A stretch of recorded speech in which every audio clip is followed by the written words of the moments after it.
We back. Thanks, Gal.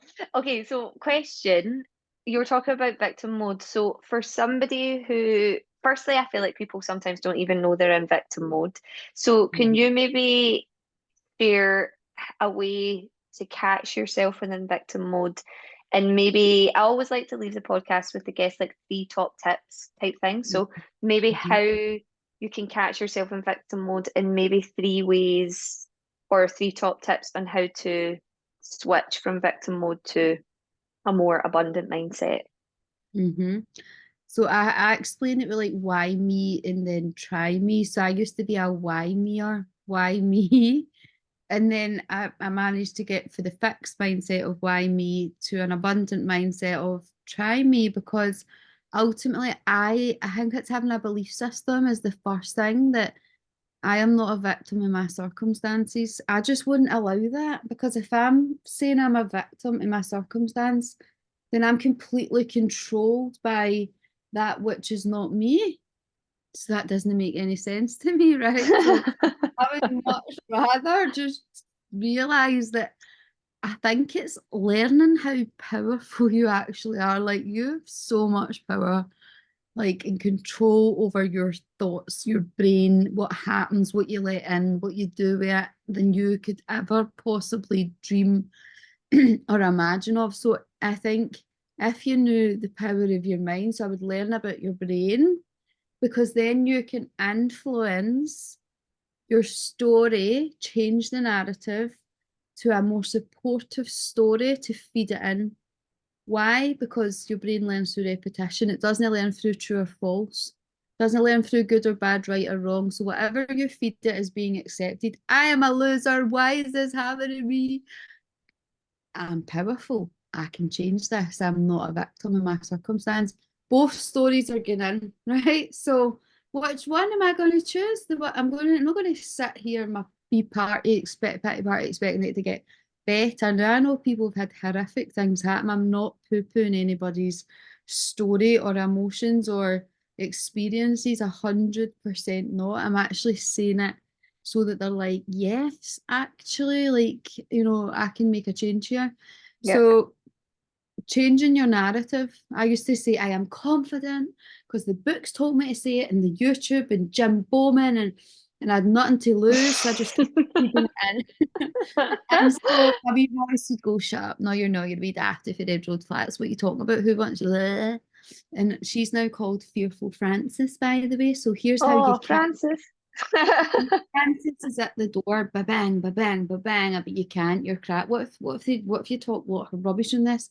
It can get dark. Your wee voice is as loud as your experiences. So if I don't catch Francis, I'll feed her, and she'll turn into a big monster, and she will keep me in victim mode, and she will stop me and keep me in my comfort zone, ultimately try to protect me.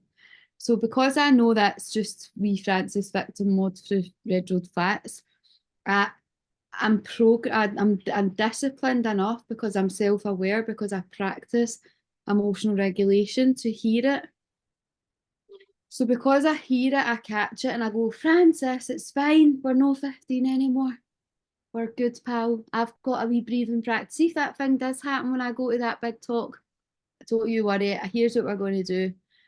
So she then dies. She loses her power. She's like, oh, great. I can go and pump her heart and do all the wonderful jobs I'm supposed to be doing that I don't get the chance to do, because she's always got me in survival mode with chasing these scary fantasies. She dies, and wee Paloma Faith comes out, and she's like, go, Amanda, do this. You deserve this. You're amazing. La la la. So really, you rewire it. You catch your wee past inner child, which is who it is, that's trying to essentially keep you safe. But you need to realise she's default mode. She's ancient. She's Mhm. from way back then. We need to update her. We need to let her know we're 38 now. Your dad, didn't leave because you weren't good enough. You were actually always enough. Your dad had got somebody pregnant. He was battering your mum. He had to go. So we're 38. We survived that, kid. We are 38. We've got tools. She's reassured, and then that's in your positive Paloma, and that is how I rewrote everything. I turned her down. and I turned her up, and that is what gets me out of every mode or into any mode. I can do Wow. this. I can do that. I can do anything. That's all I say. I need you in my There's back pocket. See Oh, people like that. I don't know what to call my wee positive one. Then they're like, I'll call it Mrs. Brain Trainer. I love that. So can So I I would say, ask, this is like off topic, but why Paloma in Francis, just because it was F&P? I honestly don't know. I can't quite remember why I made the decisions. I love that. So when you said Paloma face, I was like, that's so... But everybody's got that, no matter how crap your life has been. There's somebody that smiled at you. There is one person who has shown you a glimmer of belief in Mhm. you. Call it that. Or the ugly one, call it like your mother-in-law or something that you don't want to listen to, like something that you don't buy. But and it sounds like child's play, but actually you're No, that's rewiring good. your brain. So I would say the steps then would be catching your thoughts, rename them to give you that disassociation. But to get that, you need awareness. So to get awareness, you need to be regulating. So it all comes back to what are you doing for the self? What's the nervous system getting off you? Are Hmm. you up in your beliefs? Are you stressed out? You're not 24/7 living in flight or fight response and operating for default. It's our responsibility at the end of the day. So I'm always soothing my system, which means I'm always hearing when she's about, which she'll always be about because ultimately she's survived. She's there to protect me. So why would she let me down? Hmm. She's not got as much power as before. So I just know I'm like, oh, it's Francis, it's fine. Francis, we're going for this, pal. We've done this 1,500 times now. We've actually nailed it. So, and she's like, cool. She's sorted. Like, let's get into empowerment mode and then Yes. feed in the good narrative. What I do when I feel that way is I literally just put one hand on my belly, one hand on my chest, because it's obviously like it's like cradling a baby. So it's like you as an inner child. And I just close my eyes and say, I'm safe, or you're safe, Oh, or whatever. And yes. honestly, see, just reminding myself, because it's so funny, and I don't think I actually realized it till maybe the past year and a half is where I've always done, personal development, maybe just over 10 years now, but the shift has really happened in the last sort of year and a half, 2 years. And I didn't realize a lot of trauma comes from feeling not safe.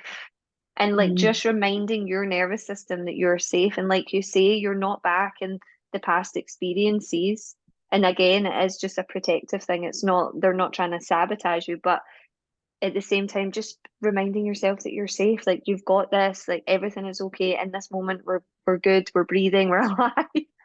Like it You're can bang just, on. It's definitely the safe thing, no matter the scenario. So like my conditioning was, I was trained from a young age. It's not safe to relax. Don't know when your dad's going to smash a window or the next woman's coming to the door. Or maybe you're brought up with alcoholics and you don't know when the next party is. So your nervous system, it's not safe. It's not safe. Or maybe you don't come from that environment, but yet your mum and dad have loads of jobs and you're passed through pillar to post. So it's not safe, there's no stability, or there's so many versions. And if you don't update that and let that wee girl or wee boy know that we're now safe, we are an adult, we've done all this stuff, we will keep that'll be our baseline go-to thought feeling, not a conscious thing, it's unconscious program yeah. that will be happening without our choosing.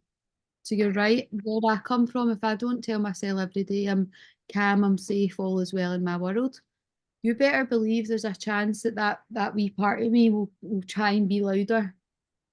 Honestly, I could not wait for the Wellness Fest. I am so No. excited. Guys, if you're listening and you've not bought tickets for Wellness Fest, go to the Glow and Grow Club on Instagram.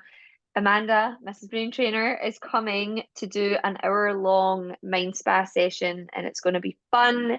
You're going to be integrating as well, aren't you? Like there'll be like a full Yes. like thing We going get down. some emotional regulation, like amazing tools and techniques that I will be sharing that can reboot you in 60 seconds. So no excuses. There's nobody can steal your peace ever again when you learn these two techniques that I'll be teaching. Ah, honestly, I think That's my even the buzz. promise. like the buzz you're giving off the screen right now. I'm like, oh my God, I could keep asking you all these questions. Party But in here. the problem is I could talk or I could just talk all night, to be honest. Hence why I started a podcast. It's like And I just had talk one, to me. and then I stopped it when COVID stopped because I didn't have time anymore. But I could go for 10 or 100%. Thing is, you're a great guest as well, and you're building such a great following. You've got such a gorgeous community as well, which is really nice. So, Amazing. can you maybe tell people where to fit? Because when I went on your Instagram, you have a whole array of things. So maybe point people in the right direction, depending on what they want and where to find you. Yeah, so I currently am mostly just, I love going into other people's events now. I love group work. I love to teach people. Mostly my main goals are confidence, mindset, brain training, emotional regulation vibes.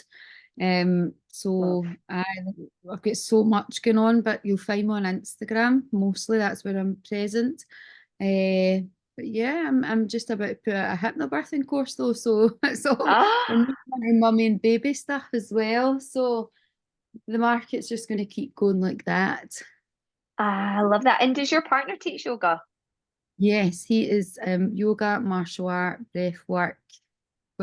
We are Yeah, yous alike. are like very much. It's funny because I was going like I was having a wee nosy on your Instagram, obviously, and I was like, Who is this guy?" I was like, "Because you guys do retreats and stuff together as well, right?" Yes, yes. So we're actually currently put together a couples retreat. We work a lot with couples one to ones, but we want to do it in a group setting next. We're actually going to hopefully be doing a retreat abroad together.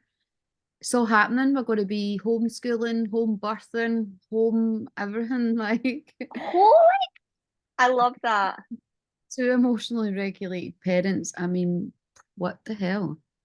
What's going to happen to baby? Do you know baby boy, baby girl yet? No. What a surprise. Oh, were you surprised with Tegan, or did she? I knew what I was having with her. And by the Did you? way, everybody, Tegan survived and she's thriving. Like, I don't know. I look at you girl and I'm like, Yeah, and Tegan just had her thank birthday. God. She's 21 on Sunday, so we had a meal last night because she's off to Paris for a few days this weekend. But she's turned out, and know what, I'll actually end on that. Like, if your story has been a bit rocky, like ours, actually there's opportunity there, and it built her into the woman that she is today. And wow, that child is, she blows my mind, and she's a force of her own, nothing to do with me. But you know, your story can also be empowering in that sense rather than letting it defeat you. Oh, what a great end. That was like the story and then like a little bit in between and then at the end, don't worry, all is well. All is well. And We now said another that. baby's coming and it's gonna be exciting. Oh, thank you so much for your time, Hun. Honestly, I cannot wait to actually see you in person at No, Wellness Fest. And I appreciate your time so much and all your gorgeous wisdom and golden nuggets and your vulnerability, to be honest. Thank you for your bravery and sharing your story. It means a lot. you're welcome. And yeah, so I'll see you soon. Have a beautiful day and thank you, thank you, thank you, thank you. I did.